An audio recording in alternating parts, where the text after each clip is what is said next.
نحمده ونصلي على رسوله الكريم اما بعد بسم اللہ الرحمن الرحیم۔ پچھلے سبقوں میں یہ بتایا گیا تھا کہ سورہ بقرہ کی 5 آیات جن میں اللہ سے ڈرنے والوں کا ذکر تھا، اور اس کے بعد کی 15 آیات ان میں ان لوگوں کا ذکر ہے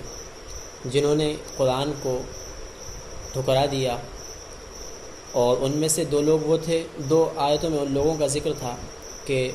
جنہوں نے کھلے طور پر اللہ اور اس کے رسول کو ٹھکرایا، اور اس کے بعد کی 13 آیتوں میں ان لوگوں کا ذکر ہے جنہوں نے اپنے آپ کو مسلمان ظاہر کیا لیکن دل کے اندر کفر ہی رکھا، یعنی منافقوں کا ذکر ہے۔ تو اب ان آیتوں کو ہم شروع کرتے ہیں۔ اعوذ باللہ من الشیطان الرجیم، بسم اللہ الرحمن الرحیم۔ وَمِنَ النَّاسِ مَن يَقُولُ آمَنَّا بِاللَّهِ وَبِالْيَوْمِ الْآخِرِ وَمَا هُمْ بِمُؤْمِنِينَ۔ ترجمہ: کچھ لوگ وہ ہیں جو کہتے ہیں کہ ہم اللہ پر اور آخرت کے دن پر ایمان لے آئے، حالانکہ وہ حقیقت میں مومن نہیں ہیں۔ يخادعون الله والذين آمنوا وما يخدعون إلا أنفسهم وما يشعرون۔ وہ اللہ کو اور ان لوگوں کو جو واقعی ایمان لا چکے ہیں دھوکہ دیتے ہیں، اور حقیقت تو یہ ہے کہ وہ اپنے سوا کسی اور کو دھوکہ نہیں دے رہے، لیکن انہیں اس بات کا احساس نہیں ہے۔ تو پہلی آیت میں یہ بتایا گیا کہ منافق لوگ کون ہیں، کہ منافق وہ ہیں کہ مسلمانوں سے یہ کہتے ہیں کہ ہم اللہ پر اور آخرت کے دن پر ایمان لے آئے، اور اس حرکت کو کرنے کے بعد وہ یہ سمجھتے ہیں کہ ہم نے مسلمانوں کو دھوکہ دے دیا۔ تو اللہ تعالیٰ فرما رہے ہیں کہ وما ہم بمؤمنین، کہ یہ ایمان لے کر آنے والے نہیں ہیں۔ منافق تو یہ سمجھتے ہیں کہ ہم نے اپنے آپ کو مسلمان بنا کر مسلمانوں کو دھوکہ دے دیا، ان کو بے وقوف بنا دیا، لیکن اللہ تعالیٰ فرما رہے ہیں وما يخدعون الا انفسهم، کہ انہوں نے کسی اور کو دھوکہ نہیں دیا، کہ مسلمانوں کو انہوں نے دھوکہ نہیں دیا، بے وقوف نہیں بنایا، بلکہ اپنے آپ کو بے وقوف بنا رہے ہیں۔ کیونکہ ان کا منافق ہونا اللہ تعالیٰ اپنے رسول کو بتا دیتے ہیں، کہ اللہ تعالیٰ وحی کے ذریعے سے اپنے رسول کو یہ بات بتا دیتے ہیں کہ کون پکا مسلمان ہے اور کون منافق ہے۔ تو اللہ کے نبی کو تو اس بات کا کوئی دھوکہ نہیں ہے، لیکن یہ جو اپنے آپ کو دھوکہ دینے والا سمجھ رہے ہیں اور مسلمانوں کو دھوکہ دے رہے ہیں، تو اس کا عذاب ان کو دنیا اور آخرت دونوں جہان میں بھگتنا پڑے گا۔ تو مطلب یہ کہ ان کا دھوکہ ان کے اوپر خود عذاب بن کر آ جائے گا۔ پھر آگے اللہ تعالیٰ نے فرمایا فی قلوبہم مرض فزادہم اللہ مرضا وَلَهُمْ عَذَابٌ أَلِيمٌ بِمَا كَانُوا يَكْذِبُونَ۔ ترجمہ: ان کے دلوں میں روگ ہے، بیماری ہے، چنانچہ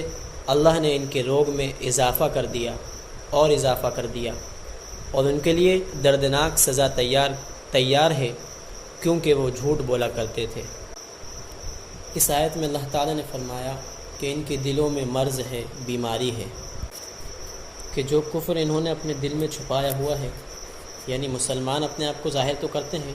لیکن دل میں کفر چھپا ہوا ہے، تو اس کفر کو اللہ تعالیٰ نے بیماری بتلایا ہے۔ اور جو کفر ہے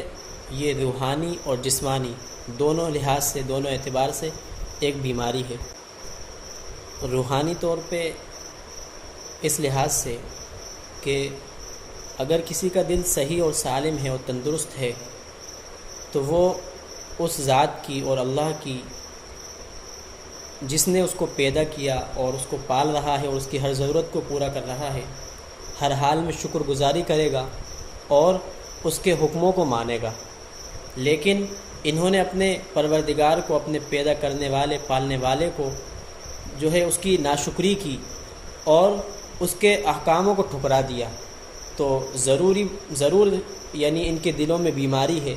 کوئی ایسی چیز ہے جس کی وجہ سے یہ حق کو جھٹلا رہے ہیں۔ اگر ان کے دل صحیح ہوتے تو یہ اللہ تعالیٰ کی ذات کو اور اس کے حکم کو تسلیم کرتے، مانتے، لیکن انہوں نے اپنے دل میں خرابی ہونے کی وجہ سے اللہ تعالیٰ کے احکام کو ٹھکرایا اور اللہ کی ناشکری کی۔ اور ان کا کفر جو ہے جسمانی طور پر بیماری اس طرح ہے کہ کیونکہ انہوں نے اپنے کفر کو دل میں چھپا کے رکھا ہے، ظاہر نہیں کرتے، ظاہر میں اپنے آپ کو مسلمان کہتے ہیں، تو ان کو ہر وقت اسی بات کی فکر رہے گی کہ کہیں ہمارا راز کھل نہ جائے، کہ لوگوں کو پتہ نہیں چل جائے کہ ہمارے دل میں کفر ہے، تو اس بات کی انہیں ہر وقت ٹینشن رہے گی، تو یہ ٹینشن ان کو کھا جائے گی۔ اور دوسری بات یہ کہ کیونکہ یہ تو مسلمانوں کو نقصان پہنچانے کے لیے ایمان لائے ہیں، یعنی اپنے آپ کو مسلمان بتا رہے ہیں، تو جب مسلمانوں کی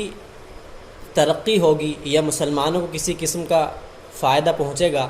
تو اس فائدے اور ترقی سے ان کو جلن ہوگی، کیونکہ یہ تو مسلمانوں کو نقصان پہنچانا چاہتے ہیں لیکن مسلمانوں کا فائدہ ہو رہا ہے، تو ان کے دلوں میں جلن پیدا ہوگی، حسد پیدا ہوگا، اور یہ ہر وقت بس ٹینشن اور جلن کے اندر اپنی زندگی کو گزاریں گے۔ اس طرح یہ ان کی بیماری کا سبب ہوگا۔ تو اللہ تعالیٰ نے فرمایا تھا کہ ان کے دلوں میں بیماری ہے۔ اس کے آگے اللہ تعالیٰ نے فرمایا فزادہم اللہ مرضا، کہ ہم نے ان کی بیماری میں اضافہ کر دیا ہے، ان کی بیماری کو اور بڑھا دیا ہے۔ تو اس کا مطلب یہ ہے کہ کیونکہ یہ لوگ مسلمانوں کی ترقی سے جلتے ہیں، جلن محسوس کرتے ہیں، تو اللہ تعالیٰ مسلمانوں کو اور ترقی دیتا جاتا ہے، تو یہ اس کو دیکھ کر اور جلتے ہیں، تو اس طرح ان کی یہ بیماری اور بڑھتی جاتی ہے، اور یہ بیماری تو ان کے لیے دنیا میں پریشانی کا سبب ہے۔ اور اللہ تعالیٰ آگے فرماتے ہیں وَلَهُمْ عَذَابٌ أَلِيمٌ بِمَا كَانُوا يَكْذِبُونَ،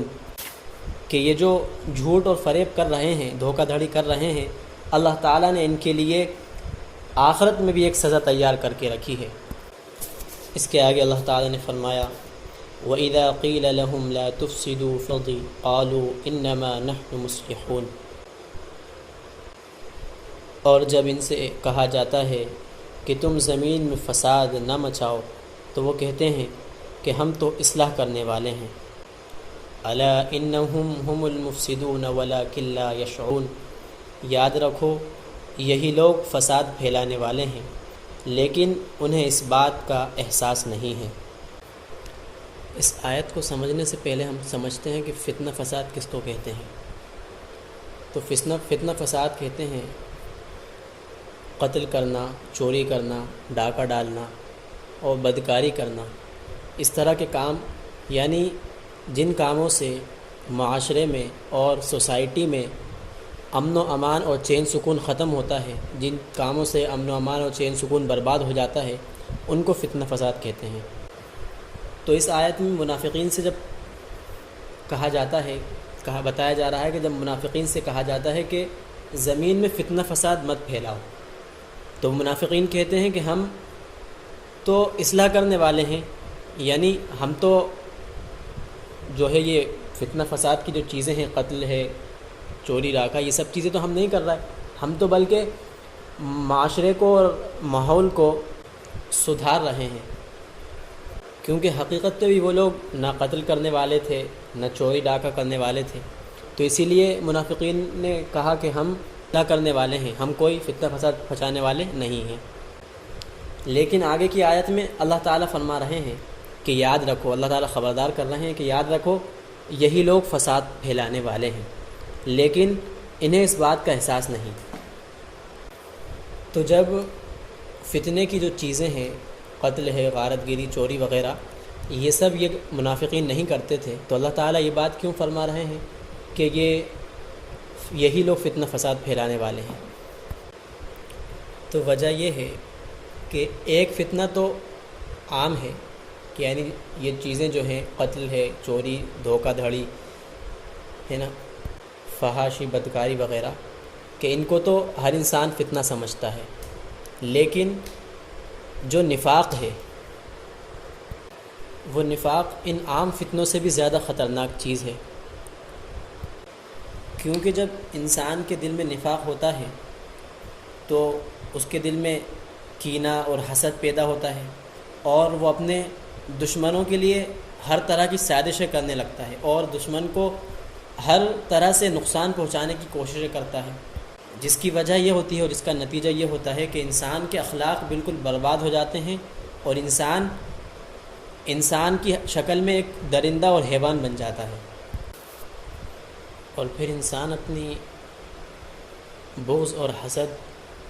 اور اپنی دشمنی کے نتیجے میں اپنی انسانیت کو کھو بیٹھتا ہے، اور ایسے ایسے برے اور بدکار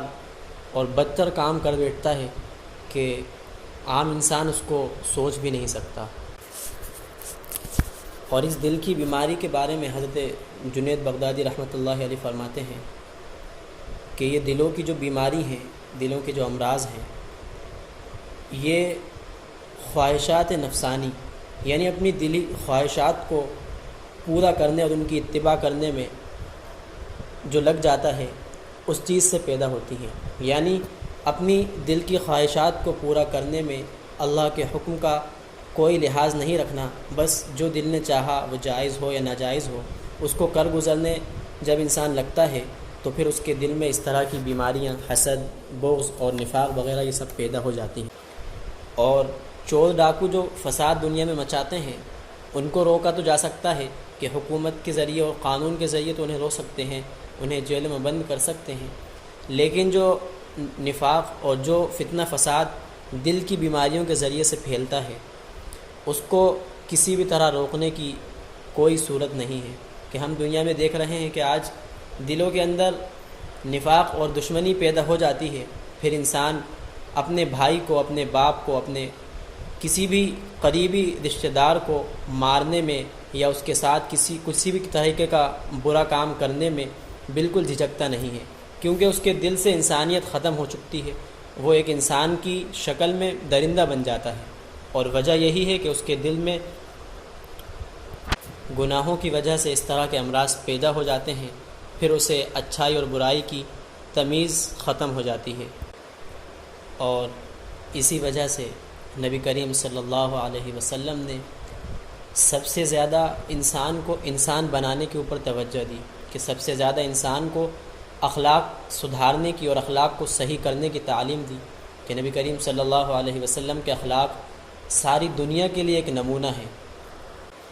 اور جب لوگوں نے اور صحابہ نے اللہ کے نبی کے اخلاق اور اللہ کے نبی کی تعلیمات کو اپنی زندگی میں اتار لیا تو دنیا کے اندر ایسا امن و امان اور سکون قائم ہوا کہ نہ اس سے پہلے کبھی دنیا میں اس طرح کا امن و امان تھا اور نہ اس کے بعد کبھی ہوا۔ اور نبی کی تعلیمات پر عمل کی جو روح ہے وہ اللہ تعالیٰ کا خوف ہے، کیونکہ جب انسان اپنے ذہن میں اس بات کو رکھے گا کہ کوئی ذات ایسی ہے جو اس کو ہر وقت دیکھ رہی ہے، یہاں تک کہ اس کے دل کے حالات کو بھی جان رہی ہے کہ وہ کیا سوچتا ہے، اس کے دل کے ارادے کیا ہیں،